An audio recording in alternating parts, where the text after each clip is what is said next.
নমস্কার বন্ধুরা, Prius cooking হাবে আপনাদের সবাইকে স্বাগত জানাই। আজকে আমার রেসিপি সম্পূর্ণ নিরামিষ ভেন্ডির রেসিপি। এই রেসিপিটা ছোট থেকে বড় সবার কিন্তু ভীষণ পছন্দের একটা রেসিপি। যারা ভেন্ডি খেতে পছন্দ করে না তারাও কিন্তু আঙুল চেটেপুটে এটা খেয়ে নেবে, এতটা সুস্বাদু হয় খেতে। তো তার জন্য আমি এখানে 450 গ্রাম ভেন্ডি নিয়ে নিয়েছি। আর ভেন্ডিগুলো কিন্তু আগে ভালো করে ধুয়ে নিয়েছি। কাটার পরে ধোয়া যাবে না, আগে ধুয়ে তারপর কাটতে হবে। যেগুলো একটু বড় বড় সাইজের ভেন্ডি আছে সেগুলোকে আমি এভাবে মাঝে একটা করে কেটে নিয়েছি, আর যেগুলো একদম ছোট সাইজের ভেন্ডি আছে সেগুলো মাথার দিকটা নিচের দিকটা কেটে নিচ্ছি, গোটা গোটাই রেখে দিচ্ছি ভেন্ডিটা। এই রেসিপিটা বানানোর জন্য একটু কচি দেখে ভেন্ডিগুলো নেওয়ার চেষ্টা করবেন, তাহলে কিন্তু রেসিপিটা দুর্দান্ত টেস্ট হবে বন্ধুরা। তো আমি দেখুন কিভাবে এই ভেন্ডিটা কেটে নিচ্ছি। আমি কিন্তু ভেন্ডিটা বেশ বড় বড়ই রাখছি, একদম ছোট ছোট ভেন্ডিটা কিন্তু করছি না। বড় ভেন্ডিগুলোর মাঝে একটা করে কাট লাগিয়ে দিচ্ছি। সবার কাছে একটাই অনুরোধ থাকবে প্রত্যেক দিনের মতো, প্লিজ ভিডিওটা কেউ স্কিপ করবেন না, প্রথম থেকে শেষ পর্যন্ত ভিডিওটা দেখার অনুরোধ রইল। তাহলে আপনারা বুঝতে পারবেন না স্কিপ করলে আমি কীভাবে এই রেসিপিটা বানাচ্ছি। আর ভিডিওটা দেখার আগে একটা লাইক করে ভিডিওটি দেখা শুরু করবেন। তো দেখুন সব ভেন্ডিগুলো আমার কাটা হয়ে গেছে। একটা মিক্সিং বোলের মধ্যে ভেন্ডিগুলো নিয়ে নিয়েছি। এবার এর মধ্যে দিয়ে দিচ্ছি 2 চামচ বেসন। এটা ছোট চামচের 2 চামচ বেসন আমি ব্যবহার করেছি, আপনারা বড় চামচের ব্যবহার করলে 1 চামচ বেসনই এর জন্য যথেষ্ট। এরপর এর মধ্যে দিয়ে দেব স্বাদ অনুযায়ী লবণ। এখানে ছোট চামচের 1 চামচ লবণ ব্যবহার করেছি।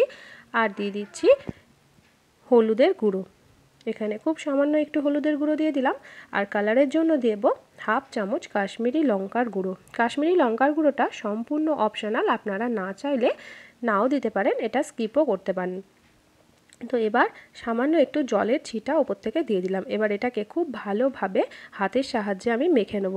এবার একটু হাতের সাহায্যে মেখে নিলে মাখাটাও কিন্তু খুব ভালো হবে। আপনারা চাইলে এখানে চামচের সাহায্যেও মেখে নিতে পারেন। তো হাতের সাহায্যে আমার মাখতে বেশ সুবিধা হয়, তার জন্য আমি এখানে হাতের সাহায্যে এটা মেখে নিলাম। এটাকে রেস্টে রেখে দিতে হবে 10 মিনিটের জন্য, যাতে খুব ভালোভাবে এটার গায়ে একটা কোটিং হয়ে যায়।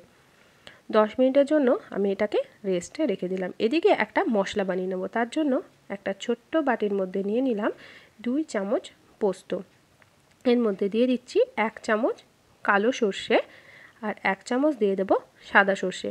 আপনারা চাইলে পুরো রেসিপিটাই এখানে কালো সর্ষে দিয়েও বানাতে পারেন, সাদা সর্ষের ব্যবহার নাও করতে পারেন। আমি 2 রকমই সর্ষের এখানে ব্যবহার করব। তবে আমি বলবো 2 রকম সর্ষে দিয়ে বানানোর চেষ্টা করবেন, তাহলে টেস্টটা কিন্তু দুর্দান্ত হবে। ঝাল অনুযায়ী দিয়ে দিচ্ছি এখানে কাঁচা লঙ্কা। এখানে আমি 4টে কাঁচা লঙ্কার ব্যবহার করেছি। আপনারা যে যেমন ঝাল খেতে পছন্দ করেন সেইভাবে কাঁচা লঙ্কাটার ব্যবহার করবেন। দিয়ে দিলাম সামান্য একটু লবণ। এবার এটা একটা মসৃণ করে পেস্ট বানিয়ে নেব। আর এখানে নিয়ে নিচ্ছি মাঝারি সাইজের একটা টমেটো। টমেটোটা একদম কুচি কুচি করে কাটবো না, একটু ডুমো ডুমো করে টমেটোটা কেটে নেব। আমি এখানে একটা মাঝারি সাইজের টমেটো নিয়েছি। আর দেখুন এভাবে একটু ডুমো ডুমো করে টমেটোটা কেটে নিচ্ছি। টমেটোটা আমাদের কাটা হয়ে গেল। আর ওইদিকে একটা ফ্রাইং প্যান বসিয়ে দিয়েছি।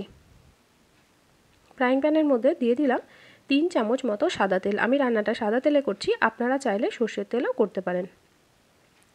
তেলটা ভালো করে গরম হয়ে গেছে। এবার রেস্টে রাখা ভেন্ডিটা এর মধ্যে দিয়ে দিচ্ছি। এভাবে একটু ছড়িয়ে ভেন্ডিটা দিলে ভেন্ডিটা একবারেই ভাজা হয়ে যায়। আপনারা যদি ছোট পাত্র বা কড়াইয়ের মধ্যে যদি বানান তাহলে এটাকে 2 থেকে 3 বারে ভেজে নেবেন। গ্যাসের ফ্লেমটা হাইয়ে রেখে ভেন্ডিটাকে একটু কালার হওয়া পর্যন্ত একটু রেখে দিচ্ছি। মাঝের মধ্যে হাই করব, মাঝের মধ্যে মিডিয়ামে করে ভেন্ডিটাকে ভেজে নিচ্ছি। সবসময় হাই রাখলে ভেন্ডিটা পুড়ে যেতে পারে, তাই মিডিয়াম টু হাই করে ভেন্ডিটাকে একটু ভেজে নিতে হবে। তো ভেন্ডিটা দেখুন ভাজা হয়ে গেছে, এইরকম একটা কালার চলে আসবে আর ভেন্ডিটা খুব মুচমুচে হবে। এভাবে ভেন্ডি ভাজা খেতেও কিন্তু দুর্দান্ত লাগে বন্ধুরা।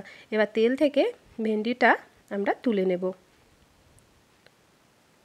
এই বেসন দেওয়ার জন্য একটা সুন্দর একটা ভেন্ডির মধ্যে স্মেল চলে আসে। ওই তেলের মধ্যে দিয়ে দিলাম খুব সামান্য একটু কালো জিরে ফোড়ন। আপনারা এখানে গোটা জিরেও ফোড়ন দিতে পারেন।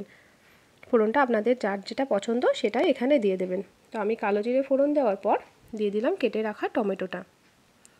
টমেটোটা এখানে খুব বেশি গলানোর দরকার নেই, তো তার জন্য টমেটোটা একটু দিয়ে খুব সামান্য একটু লবণ দিয়ে দেব, যাতে টমেটোটা একটু নরম হয়ে যায়। তো লবণটা দিয়েও টমেটোটা একটু নাড়াচাড়া করে টমেটোটাকে কয়েক সেকেন্ডের জন্য একটু ঢেকে রেখে দেবো, যাতে শুধুমাত্র টমেটোটা একটু নরম হয়ে যায়। তো আমি এখানে 7-8 সেকেন্ড মতো ঢেকে রেখেছিলাম। তো তারপর দেখুন টমেটোটা ঢাকনাটা খুলে দিলাম।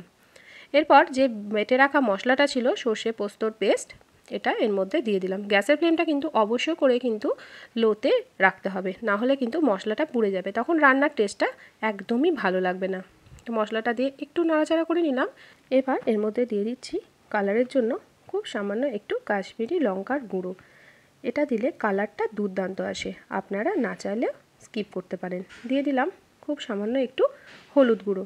এবার ভালো করে মশলার সঙ্গে এটাকেও মিশিয়ে দিতে হবে। যেহেতু সর্ষে তাই খুব বেশি কষানোর দরকার নেই। তো এবার এর মধ্যে দিয়ে দেবো ওই মশলার বাটি ধোয়া জল। আপনারা যে যেমন গ্রেভিটা রাখতে পছন্দ করবেন সেই রকমই জল দেবেন। আমি ওই বাটির 1 বাটি জল এখানে ব্যবহার করেছি। এবার আমি যেহেতু আগে এর মধ্যে লবণের ব্যবহার করিনি এই মশলার মধ্যে, তাই এখানে দিয়ে দিচ্ছি স্বাদ অনুযায়ী লবণ। লবণটা কিন্তু বুঝে দিতে হবে। আমরা কিন্তু ঢ্যাঁড়স ভাজার সময় লবণের ব্যবহার করেছিলাম, শুধুমাত্র মশলাতে লবণ দিইনি, তাই লবণটা আপনারা পরিমাণ অনুযায়ী এখানে দিয়ে দেবেন। এবার এটাকে ভালো করে ফুটিয়ে নেব। তার জন্য একটা দেখুন ঢাকা দিয়ে দিলাম। ঢাকা দিয়ে কয়েক সেকেন্ডের জন্য ভালো করে ফুটিয়ে নিয়েছি। যেহেতু এটা নিরামিষ রান্না আর রান্নার মধ্যে টমেটোর ব্যবহার করেছি, তাই স্বাদের ব্যালেন্সের জন্য দিয়ে দিলাম খুব সামান্য একটু চিনি। চিনিটা দিলে মিষ্টি হবে না, তবে স্বাদের একটা খুব সুন্দর ব্যালেন্স হবে। এবার দিয়ে দিচ্ছি ভেজে রাখা ভেন্ডিটা। ভেন্ডিটা দিয়েও খুব ভালো করে একটু নাড়াচাড়া করে দিলাম। আর গ্যাসের ফ্লেমটা মিডিয়ামে করে দিলাম। এবার গ্যাসের ফ্লেমটা মিডিয়ামে রেখে এটাকে 5 মিনিটের জন্য ফুটিয়ে নেব। তো দেখুন কতটা সুন্দর হয়ে গেছে। 5 মিনিট পর আপনাদেরকে দেখাচ্ছি। গ্যাসের ফ্লেমটা এখনও মিডিয়ামেই আছে। আর দেখুন কত সুন্দর ওপর থেকে তেল ছেড়ে গেছে। আর দুর্দান্ত খেতে হয়েছিল বন্ধুরা। অবশ্যই আপনারা বাড়িতে একবার এভাবে ট্রাই করবেন। আমাকে কমেন্ট করে জানাবেন আপনাদের এই রেসিপিটা কেমন লাগলো। এবার গ্যাসের ফ্লেমটা বন্ধ করে দেবো। গ্যাসের ফ্লেমটা বন্ধ করে এটাকে স্ট্যান্ডিং টাইমে 5 থেকে 7 মিনিট মতো রেখে তারপর গরম গরম ভাতের সঙ্গে এটা পরিবেশন করব। আজকের রেসিপিটা আপনাদের কেমন লাগলো অবশ্যই কমেন্ট করে জানাবেন। আমার চ্যানেলে নতুন বন্ধু হয়ে থাকলে চ্যানেলটিকে সাবস্ক্রাইব করে পাশে থাকার অনুরোধ রইল। পাশে থাকা বেল বাটনটিকে প্রেস করে অল নোটিফিকেশানটা অন করে রাখবেন, যাতে নিত্য নতুন কোনো রেসিপি দিলে সবার আগে আপনাদের কাছে নোটিফিকেশান পৌঁছে যায়। রেসিপি ভালো লাগলে প্রিয়জনদের সঙ্গে শেয়ার করতে ভুলবেন না বন্ধুরা। আজকের মতো আসি বন্ধুরা, দেখা হবে অন্য দিন অন্য একটা রেসিপির সাথে। সবাই ভালো থাকবেন, সুস্থ থাকবেন, সাবধানে থাকবেন।